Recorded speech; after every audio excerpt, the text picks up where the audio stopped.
Sejam bem-vindas, sejam bem-vindos a mais um vídeo da série Evangelho de Jesus para além do cristianismo.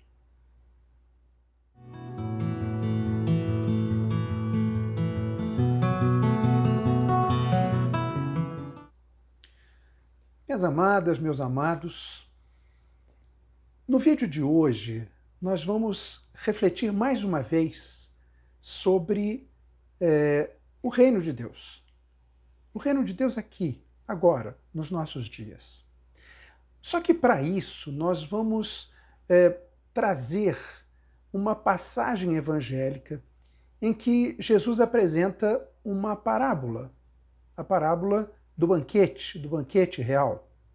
Mais uma vez, na verdade, essa é a terceira parábola apresentada por Jesus, questionando, inclusive, os líderes religiosos judeus na última semana da sua permanência nesse mundo com a natureza humana. Mateus narra esse episódio. Mateus narra essas três duras parábolas. E esta parábola específica do banquete também é narrada por Lucas, um pouco mais resumidamente, com um pouco menos de detalhes, mas da mesma forma também é narrada por Lucas como um grande banquete. Mateus já coloca a celebração de núpcias. E nós vamos ver a passagem de Mateus de acordo com todo esse projeto, dentro da lógica não discriminatória, dentro de uma abordagem ecumênica universal, numa proposta de vivência interfé sem qualquer discriminação em termos de credo, de religiosidade. Buscando realmente na Boa Nova de Jesus princípios, aspectos básicos para vivenciarmos neste mundo, no mundo que nós estamos, no mundo encarnado, sempre buscando a nossa contínua evolução espiritual.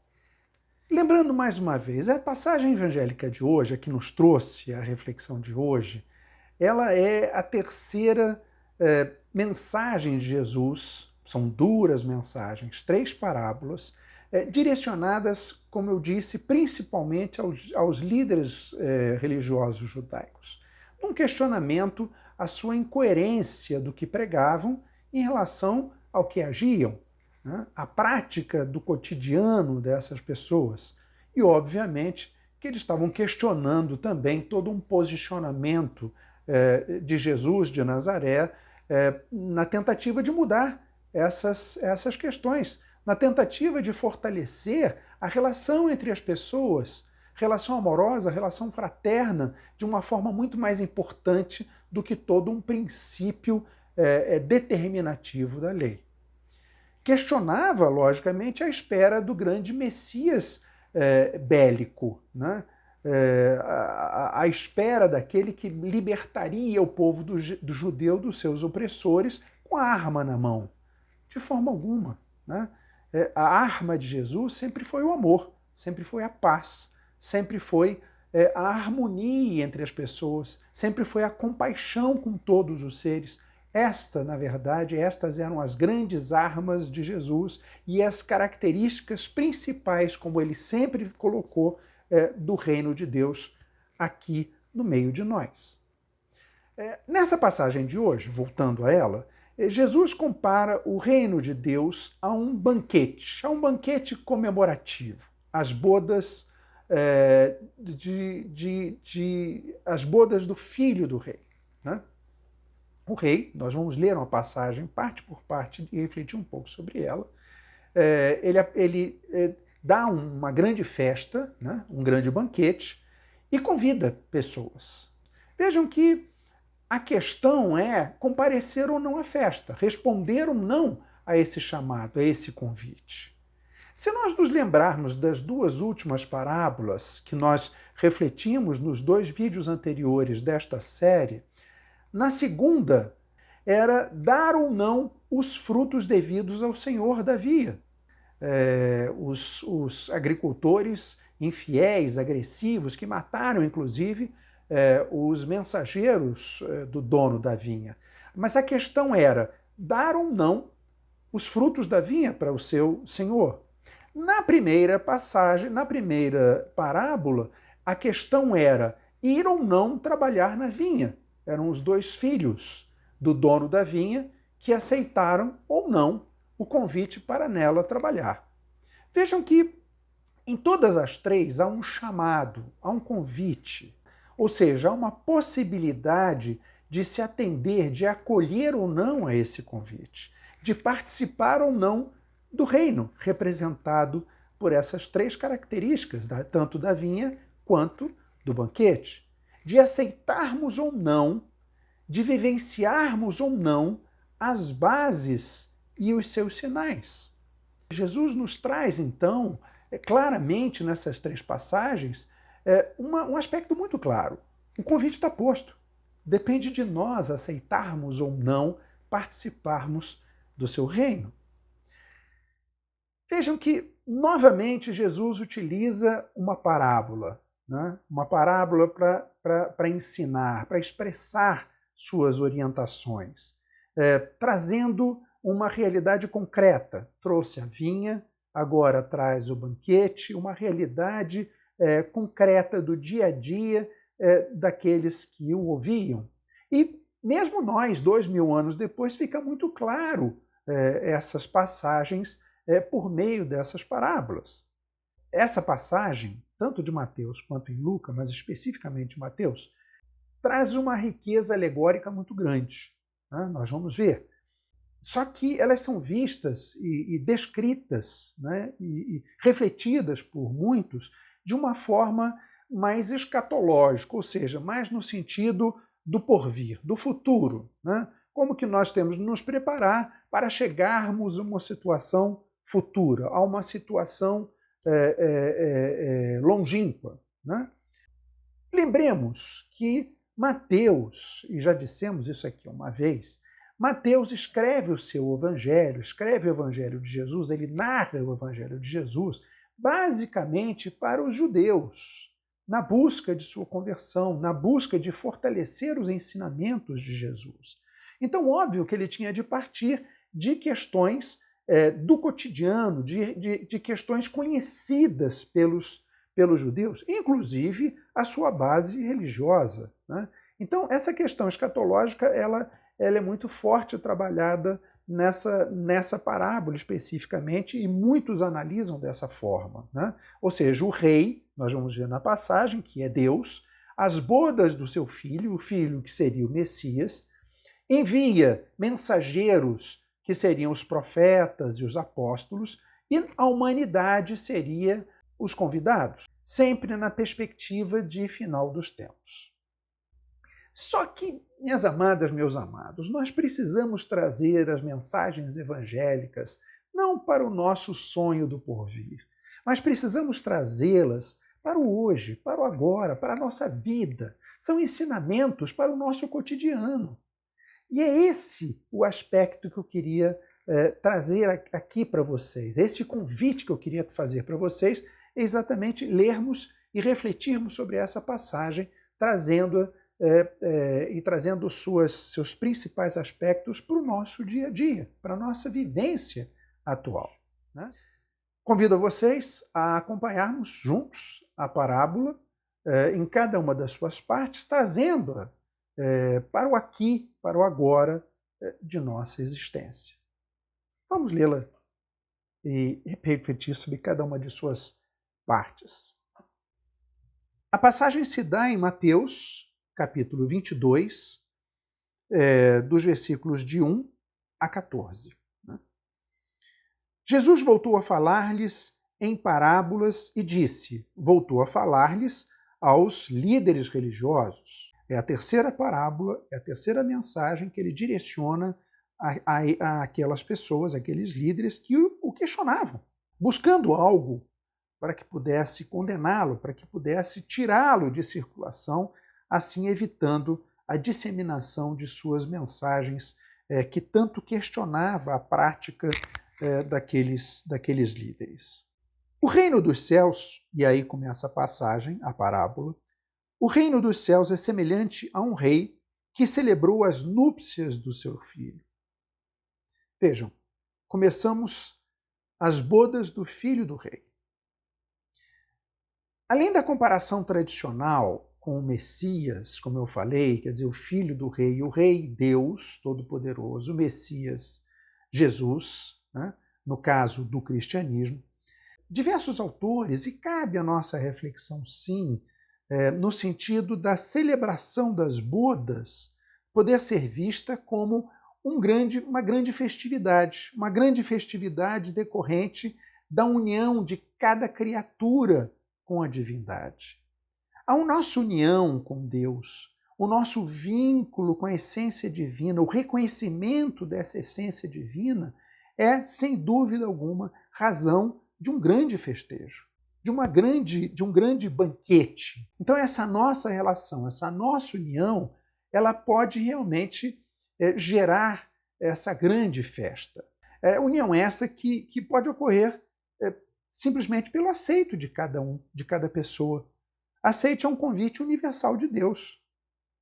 Não para vivermos num local estabelecido, longe, não para seguirmos para um outro local onde teremos um grande banquete, uma grande mesa, um grande salão.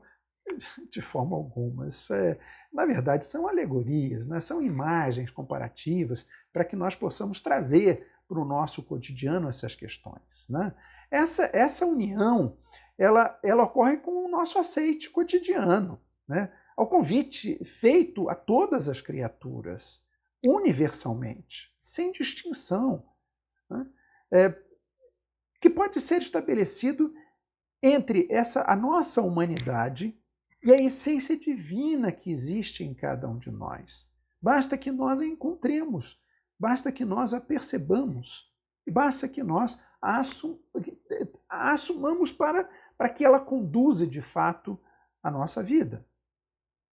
Razão, sem dúvida alguma, para um grande banquete, para um grande festejo.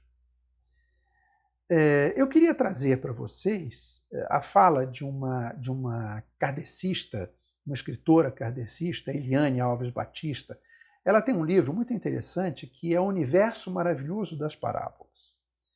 E ela diz no seu livro o seguinte: a celebração das bodas consiste no pacto, na aliança com Deus.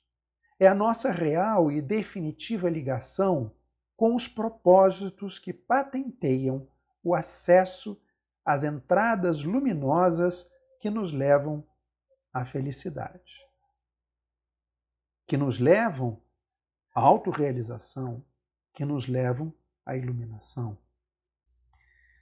Continuando, o rei, celebrando as núpcias do seu filho, enviou seus servos para chamar os convidados às núpcias, ao festejo, mas estes não quiseram vir. Negaram-se. Negaram o convite. Vejam que esses servos enviados, tradicionalmente vistos como os profetas, os apóstolos, os discípulos diretos de Jesus depois, mas na verdade, todos aqueles que se propõem a auxiliar o outro, a auxiliar o próximo, para seguir a sua caminhada espiritual evolutiva, pode ser visto, sim, como um servo enviado. E não apenas no cristianismo, em todas as denominações. Vejam, no budismo existe a imagem do Bodhisattva, que é exatamente aqueles seres iluminados que, movidos pela compaixão, possuem um grande e espontâneo desejo de auxiliar todos os seres nessa caminhada, no seguir do caminho para a iluminação. Nas linhas religiosas que utilizam os Vedas, também são destacados os grandes mestres, os grandes gurus, que trabalham incessantemente para a evolução espiritual daqueles que o seguem, daqueles que eles orientam.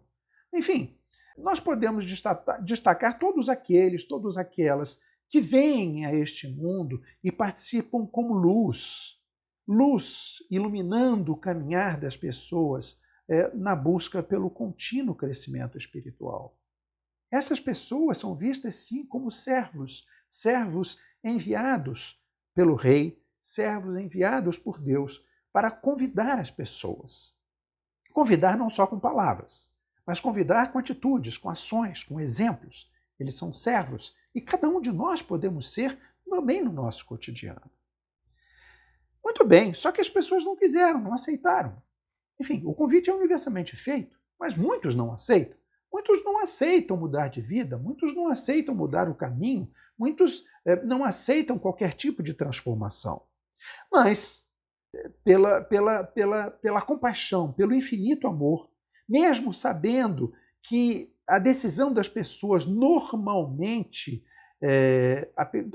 exatamente pelo livre-arbítrio que elas têm, elas normalmente mantêm esse vínculo com as coisas materiais, acabam desviando o caminho, não aceitando esse convite. A prioridade vem sendo outra. Mas, de qualquer maneira, por infinito amor, e aqui o rei, da mesma forma, tornou a enviar outros servos, recomendando: dizei aos convidados, eis que preparei meu banquete. Meus touros e cevados já foram abatidos e tudo está pronto. Vinde às núpcias. Chama novamente, carinhosamente convida todos nós para participarmos deste banquete que é o nosso encontro com a divindade, que é a percepção desse espírito que está dentro de nós, que é a união da nossa vida com essa força divina para que nós possamos transformar as nossas ações e transformar onde quer que nós estejamos. Eles, porém, esses convidados, sem darem a menor atenção, foram-se um para o seu campo, outro para o seu negócio, e os restantes, agarrando os servos, os maltrataram e os mataram. Vejam que os encantamentos materiais deste mundo normalmente são a prioridade da vida das pessoas, em detrimento de sua evolução espiritual. Então, os negócios, as suas atividades, os seus prazeres, as ilusões, são prioridades na vida das pessoas. Nós sabemos disso. Esse mundo nos encanta, nos envolve. E é um grande esforço que precisamos fazer para rompermos com essas ilusões, para tirarmos este véu de ilusão que temos em cada um de nós. E precisamos dessa força divina para isso. Até mesmo para aceitar o convite de estar com Ele. Só que algumas pessoas vão mais além. Não apenas elas não aceitam o convite, mas elas chegam a agredir aos servos emissários da mensagem de Deus. E nós já vimos isso em diversos momentos ao longo da história. A agressividade aos mensageiros das verdades divinas, independente da tradição religiosa, em praticamente todas, nós tivemos posicionamentos extremamente agressivos, violentos, com esses mensageiros da verdade divina. Diante disso, o rei ficou com muita raiva e, mandando as suas tropas, destruiu aqueles homicidas e incendiou-lhes a cidade. Vejam, sem dúvida alguma, a cólera do rei não representa a ira de Deus, a fúria de Deus, até porque não existe essa fúria divina. Ele é amor em essência. Ele é essencialmente amor. Essa agressividade, ela decorre de uma opção feita pela humanidade. É o que nós chamamos da soberana lei do retorno.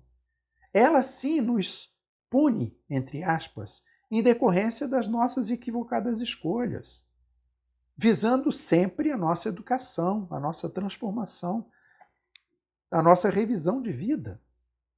Os exércitos enviados não são exércitos divinos, uma cavalaria divina que vem para agredir as pessoas.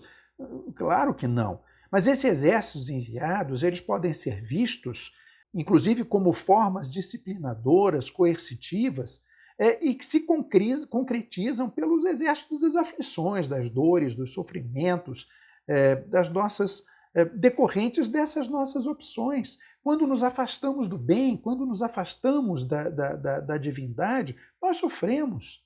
Nós sofremos dores, há dores da ausência de Deus na nossa vida. É extremamente doloroso, mesmo quando estamos aparentemente ludibriados, encantados com coisas deste mundo. E quando ele coloca a questão do incêndio da cidade, é a cidade e o castelo que nós construímos dentro de nós. O castelo das ilusões do mundo. Este castelo que precisa ser incendiado. Esta cidade que precisa ser destruída. Então, esses exércitos, essa ira, na verdade, é o retorno das nossas escolhas, né? E que, quando efetivo, eles acabam destruindo e incendiando esses castelos de ilusões do mundo que construímos dentro de nós. Por favor, não vejamos isso como a grande ira divina e a destruição de povos por desejo de Deus. Eu acho que isso já ficou no passado, né? Enfim. Continuando. Em seguida, disse aos servos: as núpcias estão prontas, o reino está aí, o reino está disponível. Mas os convidados não eram dignos, as pessoas não aceitavam. O livre-arbítrio de cada um não ajudou que as pessoas decidissem em acolher as bases do reino. Dessa forma, o rei mandou que os servos fossem às encruzilhadas e convidar às núpcias todos os que encontrarem. Todos, independente das pessoas. O convite é universal, o convite é para todos. Para bons, para maus, não existe qualquer distinção. Todos estamos convidados para o reino. E esses servos, saindo pelos caminhos, reuniram todos os que encontraram, maus e bons. Todos. O que representa maus e bons significam todas as pessoas. De modo que a sala nupcial ficou cheia de convívios. Presencialmente as pessoas estavam lá. É interessante uma parte que vem agora, que é quando o rei entrou para examinar os convivas, para verificar, para ver a presença deles. Viu ali um homem sem a veste nupcial e disse-lhe: amigo, como entraste aqui sem a veste nupcial? Ele, porém, ficou calado. Não levantou, não quis colocar a veste, não falou nada, não justificou, não explicou nada, simplesmente ficou calado. Não desejou qualquer mudança. Não optou por qualquer mudança. Simplesmente estava ali, presente, e calado ficou. Ora, diante do silêncio, disse o rei aos que serviam: amarrai-lhe os pés e as mãos e lançai-o fora. Ele finaliza essa parte dizendo que muitos são chamados e poucos são os escolhidos. Vejam que a questão das vestes, ela obviamente não se refere às roupas, ao exterior das pessoas, às aparências, de forma alguma. Não basta, entretanto, não basta estar presente. Não basta simplesmente aceitar o convite, a formalidade do aceito do convite. Há que se transformar para participar desse banquete. Deve haver, de fato, uma verdadeira mudança por meio da evolução espiritual. Não resolve somente, minhas amadas, meus amados, aceitar formalmente as verdades divinas. Dizer que a aceitamos. Como muitos dizem, eu decidi seguir Cristo, decidi ser cristão, decidi ser seguidor desta ou daquela religião, mas uma decisão meramente formal. Atender ao convite de Deus, atender ao convite do Senhor, atender ao convite do rei para o seu banquete, não se limita à nossa presença física. Não basta estarmos na sala do banquete. Não envolve apenas a realização de práticas ritualísticas ou mesmo o detalhado conhecimento de passagens de livros sagrados. A mera formalidade não é uma resposta adequada ao divino convite. Faz-se necessário que assimilemos a mentalidade do Evangelho, da Boa Nova, dos ensinamentos de Deus, da verdade divina, da verdade última. Que vistamos a veste nupcial, a veste dos ensinamentos do Senhor. Que vivamos os valores da Boa Nova. Vejam, É na vida cotidiana que mostramos que estamos adequadamente vestidos para o divino banquete. Meus queridos, minhas queridas, ao aceitarmos o convite para participarmos do banquete real, ou seja, para participarmos do reino de Deus, do reino dos céus, como diz Mateus, faz-se necessário que nos desvencilhemos de nossos conceitos e preconceitos, das amarras que nos prendem às ilusões deste mundo, para que possamos ser guiados pelo Espírito de Deus, que inclusive já está em nós, disponível para nos orientar, para iluminar o nosso caminho. Assim, nós estaremos sim vestidos, revestidos da veste das divinas verdades. Não nos esqueçamos da palavra de Paulo quando ele escreveu aos Coríntios e disse o seguinte: portanto, como eleitos de Deus, santos e queridos, revesti-vos de entranhada misericórdia, de bondade, humildade, doçura e paciência. Essas são as características da veste que o rei estava questionando àquele convidado, que simplesmente calou-se e não quis trocar de roupa. Apenas estava interessado em ficar lá. E isso não serve. A formalidade não serve. Nós precisamos viver.